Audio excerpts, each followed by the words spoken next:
14 lang yan? Tumaas na. Nagmamahal na ngayon mga paninda. Huwag kang mahiya sa akin pag kulang ha. Hindi. Okay lang, te. I can manage yan. Ate, sige. Pagpunta ko nga doon, Oh. may nakapwesto na. Ang dami nakano tayong paninda. Lo. Baka mali ka lang na napuntahan. Baka akala mo yun yung pesto nyo. Hindi. May palatandaan ako doon amin yun. Doon yung pwesto namin. Te. Oh. Ay. Sabling ako, te. Ikaw kagabi ha, tinakasan mo kagabi. Sabi mo, iihi ka lang. May CR naman kami dito ah. Hindi, te. Sakit ng tiyan ko. Tsaka ano, hindi ako nag-ano sa ibang bahay. Namamahay ako. Sabling ako, te. Uyat nga ako kagabi. At sinabi mo hindi ka nababalik. Pero hindi na ako umasa. Ano sa'yo? Babalik nga sana ako. Napuyat nga ako. Andun nga ako sa CR. Pabila ako din ng kape. Anong kape may steak? Hindi, dalawa kami nanay. Twin pack? Oo, twin pack. Pabila ko yung white. British white. Magkano yan, te? Ano, 14. Magkano? 14. 13 lang yan? Tumaas na. Nagmamahal na ngayon mga paninda. Sino bantay din sa palengke? Ano ba si nanay? Wala, te. Tumawag si ano? Sino? Si Ate Bebeng.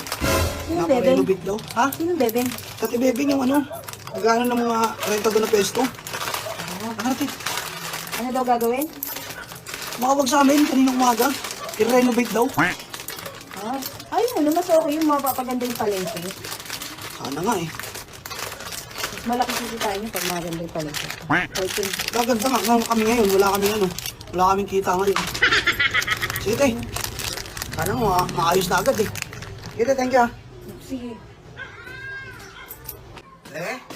Te. Saan ka punta? Ay, punta ko pala yung kite. Hmm. Inayos na daw yung ano eh. Yung ano namin, yung pwesto. Pinalaki na. Ang ganda ng pagkaka-renovate. Naka-tiles. Ayos yun na. Sabi nga ako, te. Ano ba sa'yo? Kabila ko ito. Sa Ay, Icol. cool. Oo. Dos. Ganda na daw eh. Kung malaki na yun, di ba may gulay ka na, tsaka ano, manok? Dagdagan mo ng baka. Ha? Tapos, dagdagan mo siya ng baka, tapos papaitan. Maganda rin Oo nga, bentahan nun. Hindi man pa naman ang paresan ngayon. Kung ate, kasi pinalaki, lalagyan ko yun ng ano. Papaitan. Oo, tama yan. Para ikaw yung unang-unang meron nun sa palengke. Kasi di ba nire-renovate? Okay yun, ikaw ang kauna-una maglalagay ng baka dun. Oo nga ate, no? Titignan ko nga ate. Excited na nga ako eh. Hindi, te. Uy, sabihin mo lang sa akin ha, pag kulang yung puhunan mo, pahiramin kita. Hindi, okay na to. Nakakaya. May punang kami. Napaikot lang namin. Sigurado ka? Hindi na ako maluloko. Huwag kang mahiya sa akin pag kulang ha. Hindi, okay lang te. I can manage yan. Te, Sige, salamat. ingat. Thank you. Eh, Oh, nabili nga ako te. nang Bili ako ng bigas. bigas, kalahati. Oo. Itsura mo. Bakit? Pangit yung pwesto? Hindi te, bad trip. Bakit? Magkano yun te? 30. Bakit? Ano nangyari? Bad trip ako dun te. Punta ako dun sa pwesto. Oh, Pwesto namin nakita ko dun, ang laki. okay yun. Pagpunta ko nga dun, Oh, may nakapwesto na, ang dami nakano tayong paninda. lo. Baka mali ka lang na napuntahan. Baka akala mo yun yung pwesto nyo. Hindi. May palatandaan ako dun amin yun, dun yung pwesto namin. Bad trip ako dun. Paano yun? Saan na kayo magtitinda? Hindi ko nga alam, may kinausap ko si Ate Bebeng. Oh, Bad trip na, ay sorry. Naunahan na kayo.